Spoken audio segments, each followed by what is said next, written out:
membuat kata-kata yang sangat tidak elok untuk seorang kepala negara. Hotman Paris di video yang lewat di beranda saya mengatakan, saran saya kepada Menko Polhukam, Kapolri, dan lembaga-lembaga terkait agar sedapat mungkin bisa memberi perhatian terhadap Rocky Gerung yang selalu berkata-kata kasar terhadap kepala negara, berkata-kata tidak bijak terhadap kepala negara. Ya sedikit emosional memang melihat ekspresi kalimat yang diucapkan oleh Mr. Hot.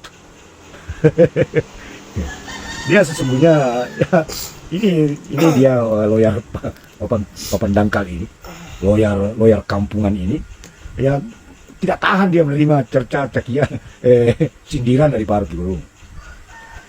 Dia berat sekali dia menerima sindiran intelektual dari Pak Rocky Gerung. Dia tidak seintelek Rocky Gerung memang. Dia bawa kepala negara. Rocky Gerung terlalu banyak ini membuat kalimat buruk terhadap kepala negara. Kalau misalnya kepala negara kita tidak cocok, ya secara keseluruhan saya tidak suka misalnya kepala negara. Bagaimana caranya membuat kalimat? Kan kata-kata yang keluar dari mulut kita itu sangat tergantung di mana keluarga kita tumbuh. Kalau saya tumbuh atau lahir dan dididik seorang guru, terutama misalnya guru bahasa Indonesia misalnya, atau guru agama, kalimat saya yang saya buat terhadap orang yang saya tidak sukai itu pasti akan terdengar santun. Tapi saya tumbuh, lahir di keluarga militer, kemudian berkata apa adanya saja. Bukan berarti militer, ya begitu, kami dididik kasar memang di rumah. Terus kami tumbuh di masyarakat yang fair, masyarakat yang tidak banyak basa-basi. Kalau tidak suka bilang tidak suka. Bisakah kami berkata bagus terhadap seorang presiden yang tidak kami sukai?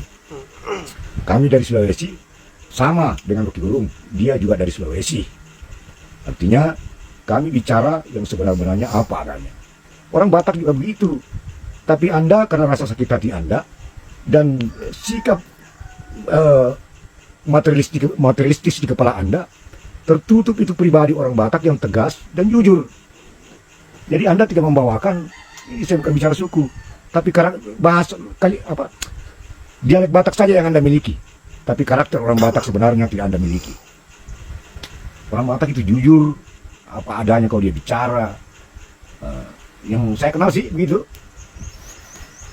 Bagi saya seluruh kalimat saya selama ini terhadap Jokowi sangat buruk. Saya akui itu. Tapi saya tidak ada pilihan mengatakan.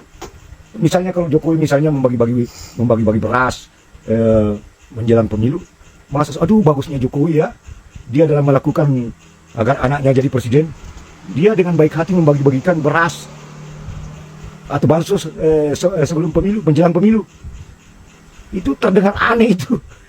Tapi kalau saya bilang, aduh betul-betul Jokowi ini brengsek ya, kok masa tidak mempertimbangkan perasaan lawan-lawannya itu, tidak mempertimbangkan perasaan 01 dan 03. Menjelang pemilu dia bagi-bagi bansos, brengsek gak? Ya brengsek. Itu kalimat yang paling adem terasa di tempat saya mengatakan begitu. Tidak mungkin saya berkata, aduh baik sekali presiden kita ya menjelang pemilu, agar anaknya dipilih orang, dia bagi-bagi bansos.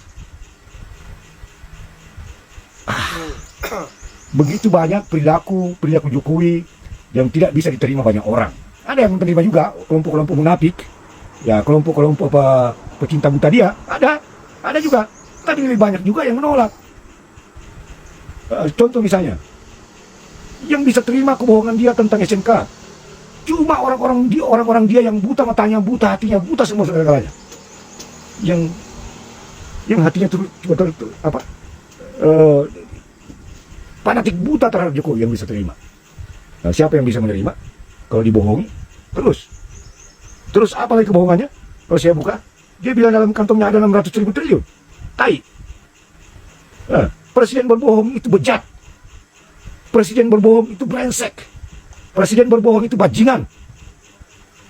Kami mencari orang, makanya ada namanya pemilu. Agar pemilu itu menemukan orang yang sangat bagus. Orang yang paling bagus itu harus ditemukan di situ di namanya pemilu. Bukan orang-orang yang keluar dari gorong-gorong terus bicara penuh kebohongan, Terus lawan dibantai dengan ya ini lalim betul Jokowi ini. Apa yang dilakukan Jokowi yang eh, yang membuat orang banyak senang? IKN, orang Kalimantan Timur sebagian senang. Bukan seluruh Kalimantan. Bagus rencana IKN itu, tapi siapa yang mau ke sana di lautan? Kan bodoh. Kereta api cepat siapa yang menikmati? Orang yang berduit. Bandara yang dibangun di mana-mana, sebagian banyak yang mati itu bandara tuh karena tidak masuk di akal pembangunannya. Apa coba yang bermanfaat untuk orang banyak yang dibangun oleh Jokowi? Jalan tol? Kelompok saya menikmati jalan tol? Tidak. Yang melewati jalan tol menikmati? Tidak, karena dia membayar. Kenikmatan itu dia beli. Halo Bang Hotman Paris Utapia. Nah, kali ini aku coba tanggapi kau Bang. Banyak kali videomu beredar itu. Kau itu menantang Rocky Gerung Bang. Bang, aku dulu paling salut sama kau Bang. Aku dulu suka lihat kau Bang. Kau termasuk pengacara yang mantap kalau bagi aku dulu. Itu dulu Bang. Sekarang aku lihat kelakuan kau Bang. Kemudian aku lihat prestasi kau juga Bang. Waduh, nggak ada apa-apanya kau Bang dengan Rocky Gerung dibanding Rocky Gerung Bang. Jujur Bang, jujur nggak ada apa-apanya Bang. Kau hanya mengandalkan keahlianmu dalam membaca hukum. Kau kan sarjana hukum Bang. Rocky Gerung kalah Bang. Kalau hafalan dalam otaknya membaca hukum KUHP, undang-undang pidana, Rocky Gerung kalah Bang, betul itu. Karena Rocky Gerung seorang dosen filsafat dia Bang. Nah, menangnya dosen filsafat itu, orang-orang filsafat itu nalar idenya, otaknya itu cemerlang, dia memikirkan sumber-sumber hukum yang dibuat untuk hukum pidana, hukum apa, dia paham itu Bang. Tapi dia tidak hafal tentang pasal-pasal yang ada dalam hukum itu. Saya yakin Rocky Gerung tidak hafal itu. Jadi kalau abang tantang dengan ilmu abangnya, Rocky Gerung kalah dia Bang. Tapi kalau abang sekarang dengan Rocky Gerung dites ke IQ-nya, kepintarannya, kalah kau Bang. Jujur lah itu Bang. Malu-maluin kau nanti. Jadi ditantang Rocky Gerung itu yang setara bukannya dengan keahliannya kau sekarang sarjana hukum menantang sarjana filsafat, berbeda lah Bang. Kau tantang dia misalnya masalah apa ya, masalah yang artinya netral. Kan begitu seharusnya. Kau tantang dia nanti berdebat hukum, ya nggak masuk. Nggak masuk lah itulah Bang. Kau memang jagonya kalau membaca hukum-hukum itu, kau jagonya. Tapi untuk membuat produk hukum itu kau nggak bisa. Nah, bahkan hakim dan jaksa menjadikan dia ahli di situ dalam perkara, karena dia tidak membaca pasal-pasalnya, tapi dia sumber dari pasal yang dibuat itu bagaimana menurut filsafat. Maka filsafat sangat dibutuhkan dalam ilmu hukum. Nah, Rocky Gerung ahlinya di situ Bang. Kau nggak ngerti di situ Bang. Nggak sampai akal pikirmu di situ, pendek pengetahuanmu Bang. Jadi cukuplah Bang, malu Bang. Apalagi kau banggakan Bang cincin-cincinmu itu Bang. Banyak orang kaya dari kau Bang. Banyak. Abu Rizal Bakri itu kaya tuh Bang. Pak Osman Sabtaodang di Pontianak itu Bang. Orang kaya itu Bang. Hampir triliunan mungkin hartanya Bang. Nggak ada pamer cincin begitu Bang. Semakin memprihatinkan apa yang menimpa Hotman Paris akhir-akhir ini. Kita lihat sendiri, pamornya semakin turun dibuat oleh para netizen. Saya kira pancingan-pancingan yang dilakukan oleh Bang Rocky Gerung cukup berhasil. Bagaimana agar memperlihatkan watak asli dari Hotman Paris. Yang dinilai netizen semakin Hotman berkuar-kuar di media sosial, berkuar-kuar dengan tidak jelas, semakin terlihat kebodohannya, kepanikannya, ketakutannya, yang saya kira semua itu terlihat ketika Hotman berkuar-kuar.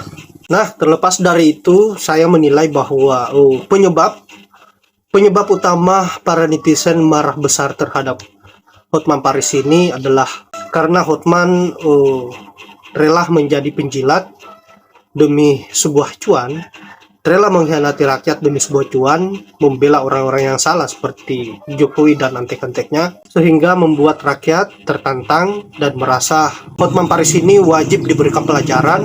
Ditambah lagi Hotman Paris menyentil Bang Rocky Gerung, yang kita tahu sendiri bahwa kontribusi Bang Rocky Gerung terhadap bangsa ini sangat luar biasa, yang selalu mencerdaskan rakyat Indonesia bagaimana agar tidak terjebak dengan iming-iming yang dilakukan oleh rezim biadab yang suka ngibul. Saya kira seperti itu. Dan semoga saja negara kita yang tercinta kedepannya bisa lebih baik, dan buat Hotman Paris bisa tersadarkan dari kesesatannya karena uang. Saya kira Anda sudah terlalu tua dan jangan pernah dipengaruhi hanya karena persoalan uang. Baiklah sahabat-sahabat, saya kira hanya itu. Saya akhiri dong ucapan wallahul muwaffiq ila aqwamit thoriq. Assalamualaikum warahmatullahi wabarakatuh.